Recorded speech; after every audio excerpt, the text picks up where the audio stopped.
Hi, I'm Megan. Welcome to today's live reading of the Catalina Cahoots by Rosalind Barden, presented by Tootsie Book Bits. Join me.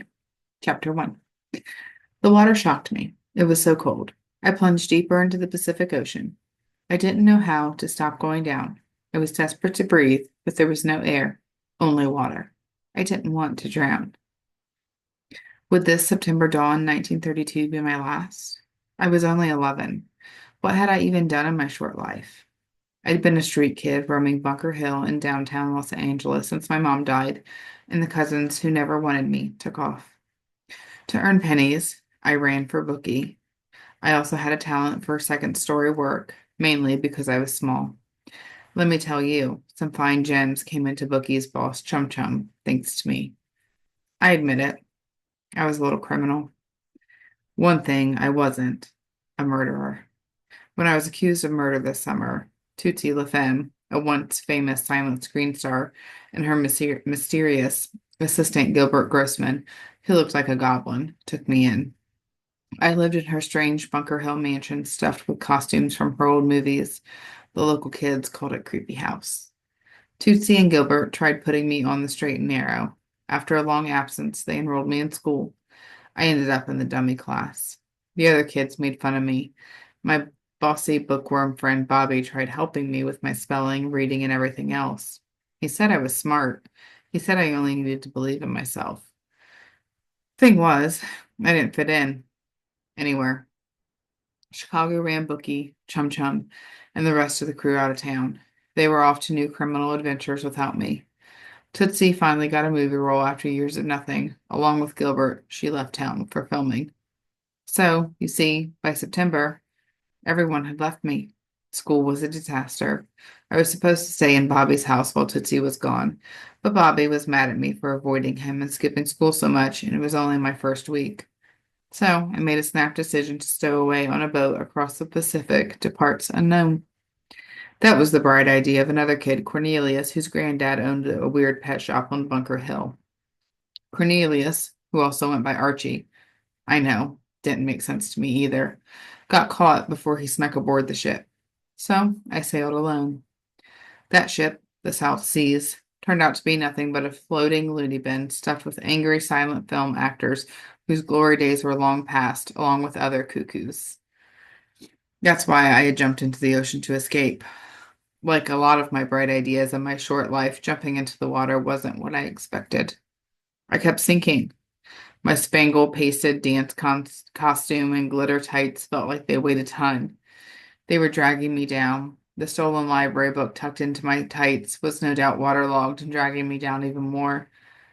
I would have pulled it out and let it float away, but I just couldn't. That book had gotten me through tough times. A burst of color darted past me. Fish? I looked up and saw light and more colorful fish dancing above me. Beyond them, I saw shapes on the surface. The huge shape was the ship I jumped from. Near the South Seas floated smaller shapes. One of the smaller shapes slipped away from another shape and dove into the water. The shape swam downward toward me.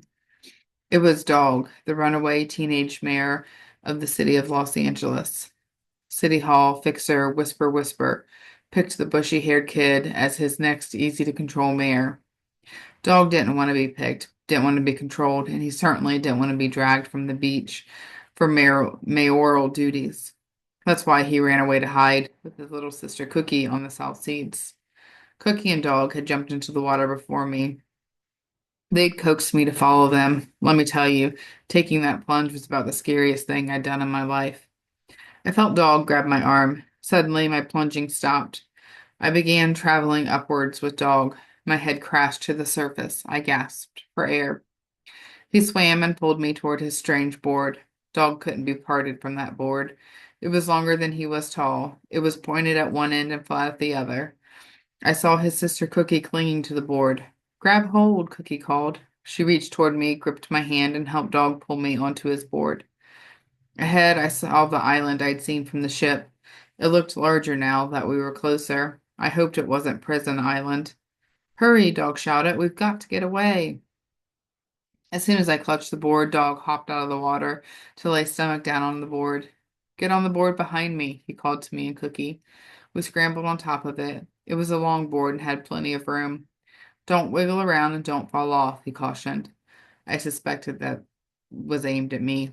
Cookie seemed to know how the routine with Dog's board worked. Dog began paddling with his hands. His paddling moved the board forward. He looked back toward the South Seas. So did I. A group of girls on the lower deck pointed at us. They were the dance troupe I had been forcibly drafted into by Petunia.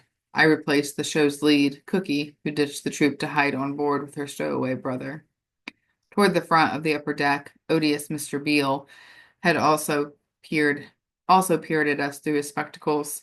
He was the music director for the dance show, as well as Tootsie's voice teacher. As usual, he looked annoyed. Next to him stood Petunia, my nemesis from Bunker Hill. She was older than me, 12, and crazy. I did not tangle with Petunia. Somehow, she'd become Beale's production assistant for the show. Miss Lil, the ship's strangely thin cat, sat at Petunia's feet. Miss Lil's green eyes bored into me. A smattering of the former silent stars stared from the lower deck, then lost interest. Wait, one was still interested. I spotted Nazelia, a fake actress name if there ever was one, on the ship's railing on another part of the upper deck. Of all the silent stars on board, she was the most successful. She smiled at us and tipped the battered top hat she'd borrowed from Wonky William, the drunken vaudeville magician on board. Cookie was Nazelia's original stand-in for the dance show, and I became the replacement stand-in. Why? Because though we were both 11, we looked a lot like Nazelia. We were about her height, our wild, bushy, dishwater blonde hair matched hers. Dog had the same curly hair. Both he and Cookie had blue eyes, unlike my gray ones. My face was also plastered with freckles. Nazelia had gray eyes like mine, but I didn't think she had freckles, unless she hid them under pancake makeup. Nazelia was laughing. Was she blowing kisses at us? I wouldn't trust Nazelia as far as I could throw her, which wasn't an inch.